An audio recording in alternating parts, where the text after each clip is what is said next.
সিলেটে আগামী 20 এপ্রিল জিম্বাবুয়ের বিপক্ষে বছরের প্রথম টেস্ট খেলতে নামছে বাংলাদেশ। তার আগে সিলেট আন্তর্জাতিক স্টেডিয়ামে নিজেদের সেরা প্রস্তুতি নিচ্ছেন শান্ত মুমিনুলরা। বোলিং বিভাগ নিয়ে টিম ম্যানেজমেন্ট সন্তুষ্ট থাকলেও ব্যাটিং নিয়ে কিছুটা দুশ্চিন্তা আছে বাংলাদেশের। কেননা সর্বশেষ বেশ কয়েকটি সিরিজে টপ অর্ডার ব্যাটসম্যানরা ধারাবাহিকতা বজায় রাখতে পারেনি। অধিনায়ক নাজমুল হোসেন শান্ত রয়েছেন অফ ফর্মে। ব্যাটসম্যানদের নিয়ে অনুশীলনে বেশি সময় কাটাতে দেখা যাচ্ছে প্রধান কোচ ফিল সিমন্সকে। শীর্ষদের ভুল ত্রুটি নিয়ে কাজ করছেন এই কোচ।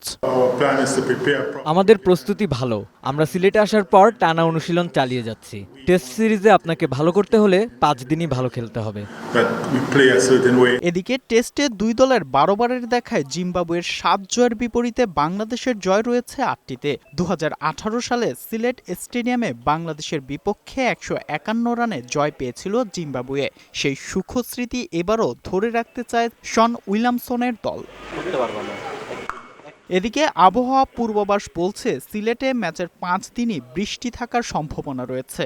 এছাড়া সর্বনিম্ন 50 টাকা দিয়ে মাঠে বসে প্রথম টেস্ট দেখার সুযোগ পাবেন দর্শকরা। সাজ্জাদ সাজু, বৈশাখী সংবাদ।